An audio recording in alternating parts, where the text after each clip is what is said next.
Hello, everybody, and welcome to Carnivore Better Life. My name is Jack Shepherd, and I've been doing carnivore for about 4 months now, and a little more than 4 months actually. And I've been enjoying every minute of it, except for the carnivore flu, which was 2.5 days. But once I got over that, got a lot more energy, and I'm actually having a really good time on this. It's so good, in fact, that I want to share this with other people, and I want to introduce people to the carnivore diet to actually teach them how it works. So I am on a journey to explore the carnivore diet and figure out how everything works. And I want to share this journey with you guys. So I'm actually going back in time to like show you guys where I started and how I found the carnivore diet. I've done 2 videos and this is the 3rd one. So if you haven't watched the 2 other videos, please go back and watch the 2 other videos because they will introduce you to my journey. The 3rd thing, or the 3rd time I found something that was really interesting, was a video by Jordan Peterson, a very well-renowned person and a well-known person that also does carnivore. I will show you guys the clip from his video here in a moment.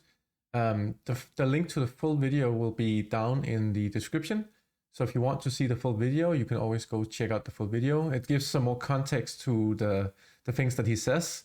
So it might be a very good idea to watch that after this video, or maybe stop the video and then watch his full video. But you can also watch the clips here and it will show you exactly what I mean. He is doing a different variation of the carnivore diet that I am. He's doing the lion diet, which is purely meat, beef to be more specific, meat from ruminants, animals that have like multiple stomachs.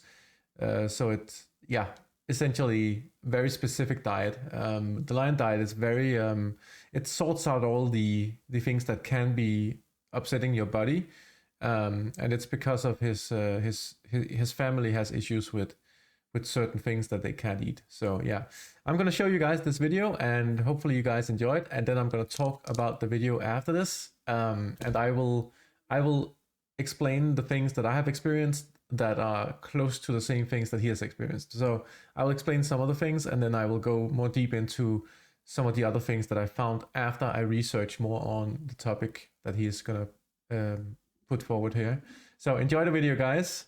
Well, I've only been eating beef fundamentally for almost 5 years now. I never imagined in my wildest dreams, number one, that you could just live on meat, and number two, that it would have such a salutary effect. So for me, I lost 52 pounds in 7 months. I went from 212 pounds to 165, which is exactly what I weighed when I was 23. And I've maintained that weight since. I can put on muscle mass with no problem, even though I'm 62. I had a host of inflammatory conditions, some of which were quite serious, including peripheral uveitis, which sometimes blinds people, in my right eye, and it disappeared completely, along with psoriasis and gastric reflux disorder, and interestingly enough, gum disease, which is technically incurable, which is linked to cardiovascular degeneration, and which has gone away 100% in my case, according to multiple measures that my dentists have taken. The food pyramid was actually produced not by scientists or by MDs, although there were some MDs who were consulting, who were mostly ignored, but by the Department of Agriculture. And it was a marketing scheme, essentially.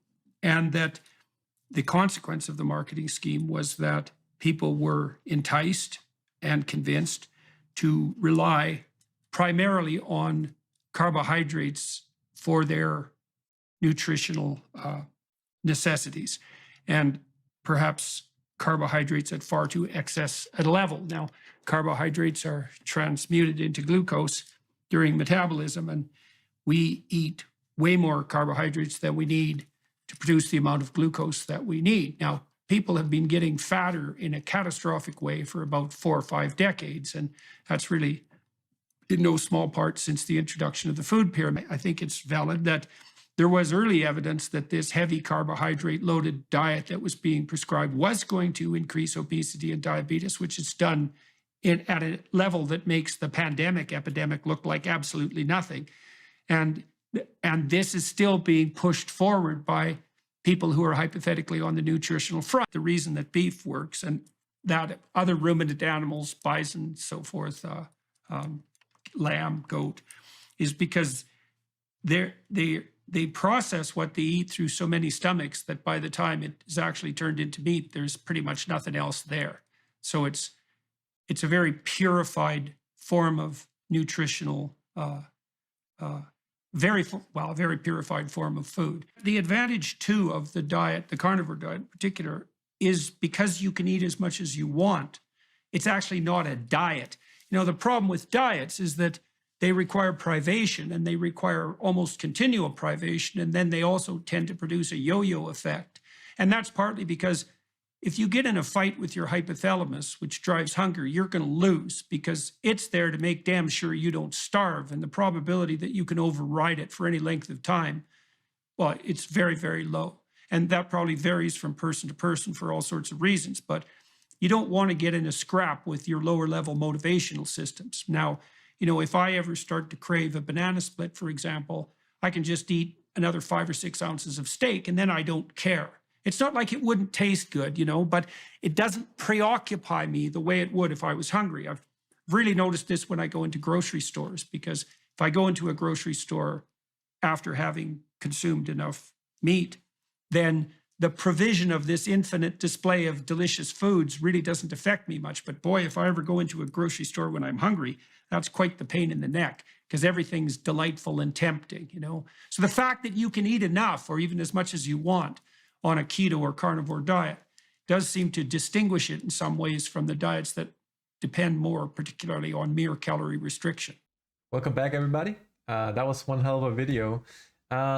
He talks about a lot of issues that are really important here, and he does it in a way that is super direct and super informative.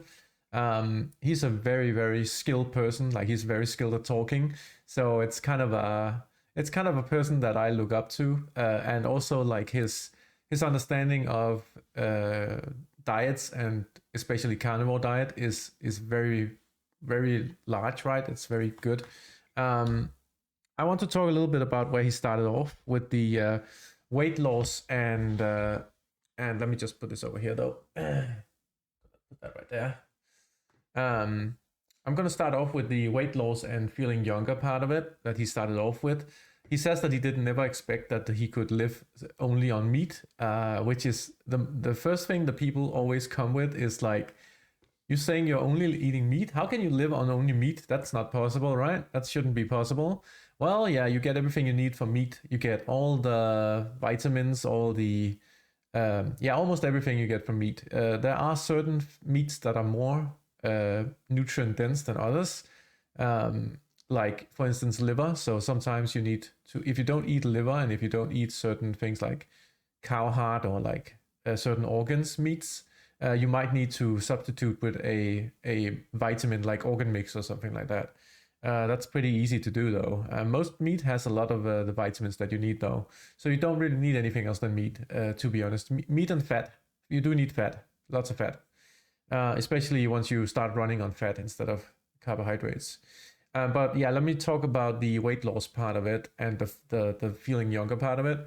I have lost now 16 kilograms, about 35 pounds of fat in the last 4 months and almost 2 weeks. And it's not really a weight loss diet as such. It's more of a weight optimization diet in a way. Like your body almost on its own will optimize your weight, so you don't really need to do a lot of exercise. I have done a live stream this weekend here on the weight loss part of carnivore, so go check that one out too if you want to. I go into the deep on how to lose weight on carnivore and why it's working. But yeah, it's been rejuvenating for me too. I feel younger than I have in a long time. He says he feels like he's 23 years old again, and for me it's the same. It's like 23 or 22 or 24, something like that. That age, the last time I remember feeling this energetic and positive and like happy in my life was back when I was 23 or about 23, right? So I definitely agree with him on that one. Like that's the feeling that you get once your body starts repairing itself. And people are telling me that like I'm only 4 months in, right? So once you get to 6 months or 7 months, you will see great improvements again.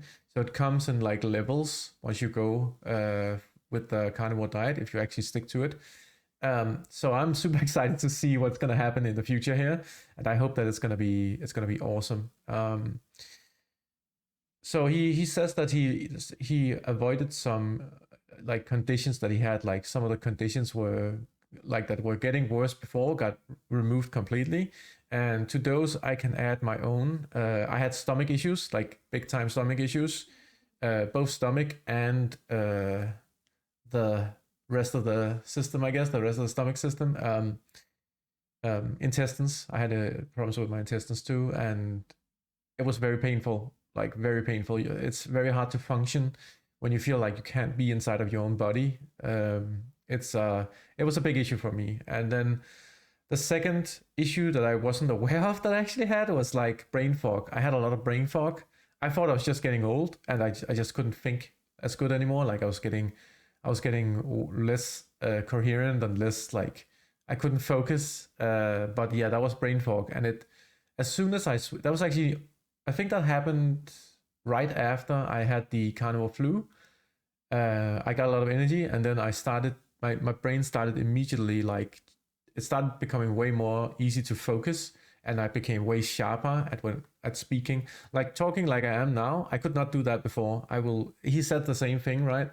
Like he wouldn't be able to articulate himself as well as I'm doing it right now. I am not as good as he is, though. He's like a master class in talking, and I hope that I can get better at this, and I will hopefully practice and get better at English too. So because English is not my first language, so it's a little bit more difficult maybe than it is for him. But yeah, I'm learning and I'm getting there. That's not an excuse. I just need to do it right. But it's something. But yeah, I lifted my brain fog almost immediately after coming to the carnivore flu. And like I said, it only took 2.5 days, so it wasn't too bad. But it was a big improvement, like a huge improvement. Also, my attitude, my attitude to life, and I got way more stay. I didn't get all the emotional fluctuations that I had before. Got way more stable. I just felt way better in every way. And another big thing was that I stopped being hungry. I just stopped being hungry all the time. When I was eating carbohydrates, I was always hungry. I was hungry all the time. And I just always thought about food. I was like, food, food, food, food, food. Whenever I went in to buy foods, I was always hungry. So I always bought the worst kind of foods, right? And it escalates, right? So it gets worse and worse and worse. And and then sometimes I did like where I like fasted or like tried to stop completely eating. But then it like always came back, and I just got worse and worse and worse. And it was just a bad time, man. It was just a very bad time. Now, since I'm on carnivore, I am not always hungry anymore. I'm like almost never hungry actually. I mean, whenever I'm close to dinner time, because I know I'm gonna eat, I'm like, oh yeah, I'm excited to eat, and I'm like, but I'm never really like hungry. It's a different feeling. It's more like a slow thing that's like, oh, maybe we should eat something here soon. It might be a good idea. Whereas on the carbohydrate, it was like, eat now or you die. That's how it felt compared to how it feels now, where it's more relaxed and it's like, you can take this, man. It's okay. You can eat something now if you want to. We can wait a little bit. It's not that big a deal. You feel way more in control, and it's just a better feeling in general. I hope that makes sense, anyways. And then he talks about the food pyramid. That's actually a big thing. That's actually the thing that woke me up when he started talking about that, because I hadn't really thought about it, because I hadn't seen the food pyramid since I was in school, I guess. And I hadn't really seen it too much in like when I was in gymnasium and like in the other schools. I did actually see it a bunch of times when I was at my doctor's place, I guess. So if you have a doctor that has the food pyramid and he quotes the food pyramid, you should probably run for the hills. But that's a detail. So the food pyramid is fake, and it was a bad solution. I forgot to mute my phone. I'm so sorry. I'm doing this as organic as possible, so please excuse me. Yeah, where was I? Okay, so yeah, food pyramid is fake, and it was a bad solution. Essentially, the food pyramid was a solution because it was a solution to a crisis of not having enough meat for all the people, and it was also a solution to a medical problem that was created because of an incident with President Eisenhower, essentially. So President Eisenhower had a heart attack, and they needed to figure out what the hell was happening because they didn't want him to die, of course. And all these scientists came up with a lot of bad analytics. I will get into this more later because it's some of the later videos, but this started my search for this.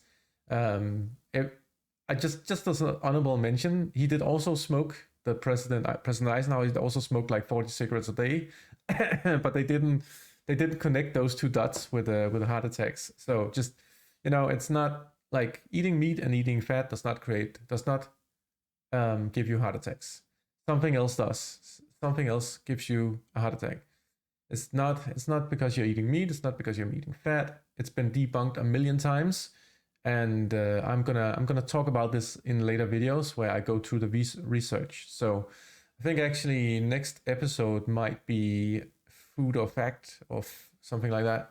There's a larger video that I'm gonna go through where I'm gonna explain all of this. But the food pyramid was created by not doctors. It was created by politicians and people from the food industry. So that should tell you everything right there, man. It is not. There were some doctors that were consulting. Those consulting doctors were paid very well for the time, which you could be a little bit like, that's weird. So yeah, there's a little bit of corruption and a lot of stuff and things going on in there that you need to be aware of. The food pyramid is a very, very bad example of a solution for like keeping everyone fed, because few things can make society very unstable, but if people can't get food, it's gonna topple your society, or like your what is it called again? Government, almost immediately. Like if people go hungry, governments get toppled very fast. So they needed to solve a food crisis, and the way that they did that was creating getting foods that were cheap to produce and could last a very long time. And look no further than plants, right? Very easy to produce, and they don't go bad as fast as meat does, right? And it doesn't need to grow up for many years before you can slaughter it, right? So food is very easy to produce compared to meat, good meat especially. So yeah, that was the solution, and then we have all the repercussions of it. There were, like he said, early on, there were indications that switching to a carbohydrate-based food source would create fat people and would make people sick in the form of having insulin problems.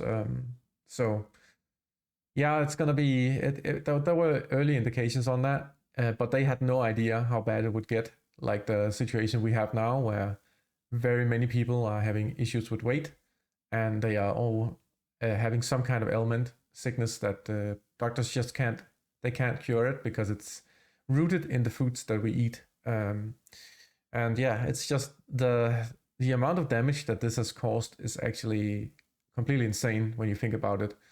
I have a lot more knowledge that I want to share with you guys, but for this video, I'm just gonna say that the amount of repercussions that have happened because of the food pyramid, is the amount of money that's used on it on a yearly basis is absolutely insane. It's a whole industry, and I don't know if we can get out of it again without spreading the word about the carnivore diet, which is another reason that I want to spread the word about this. It's probably going to give me a lot of haters because they don't want to talk about this for sure.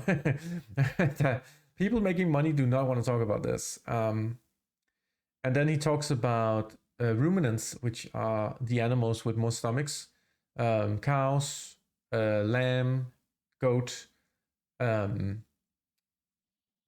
Well, I think even ostrich has like multiple stomachs, if I'm not mistaken. I don't even know, but you know, there are certain animals that are very healthy to eat because they have very clean meat because they have multiple stomachs, and they essentially treat all the toxins in the plants and then they turn it into meat, so it's very purified meat. And that is, I think there's some truth to it. Now you can also eat other animals like pigs or like pork. Sorry, that's pork. And you'll be fine. Like most people will be fine. But there are some people that cannot eat those animals because they get like immune responses and stuff from it. So just be a little bit aware of that. But yeah, if you really want clean meat, go for animals that are ruminants. They have multiple stomachs and they purify the meat completely. So definitely agree on that one. That's really good information. Carnivore diet is not a restriction diet, and that's definitely true. The reason that carnivore diet works so well, both for weight loss and also like a diet where you exclude all other toxins, is exactly that. Like you don't have to restrict your calories. All you do is appeal to your body's natural way of digesting meat, and your body takes care of the rest of it. So your body is built to balance it out, so it will actually balance it on its own, which is a big advantage when you are a living being eating what you're supposed to eat, right? So it will you don't have to restrict calories. You can, even if you overeat a little bit on a carnivore diet, it won't matter too much because your body can compensate a little bit. Now everyone is different. Like just keep this in mind. Everybody is different, right? So just remember that like some people are more susceptible to gain weight than other people are. But if you just eat until meat starts tasting less good, and then you just stop, you'll be fine. You'll be totally fine. Like it's all about the amount of fat that you get in. So eating fatty meats is definitely not a bad idea. At least try it out so you can test if that's something that your body needs, because you do need fat to actually have energy once you are totally on the carnivore diet. Yeah, so it works so well because like other diets where you have to restrict calories, it becomes a pain. Like you're always hungry and you'll be frustrated, and some people get angry. You get, like he said, you get hangry, right? Hungry and angry, and I can definitely relate to that. I often got that when I was like, oh, it's almost time for dinner, and my body's like yelling at me for food, right? It's like, I'm hungry, I'm dying, you know, and it's like, yeah, and I get angry because I get annoyed with the signals that my own body is sending me. It's even more clear now that I don't have it anymore, where I'm on carnivore diet and I don't have those issues. So it works way better than a restrictive diet. So it's not really a weight loss diet. It's more of a body optimization diet, I guess. If you could say it like, I guess you could say it like that. So yeah, that's it, guys. That was my experience when I found this video and what I was thinking, and a little bit extra, I guess. I will be doing a bigger video next time. We should have, if I'm not mistaken, there might be another small video coming up, and then we might go into one of the big videos. So the next few videos are going to be a little bit more deep, and they are going to explain some of the dynamics that happen in our society when it comes to the foods that we eat. So hopefully you guys like this video. Please do like and subscribe and all that good stuff. And I will be seeing you guys next time. Bye bye.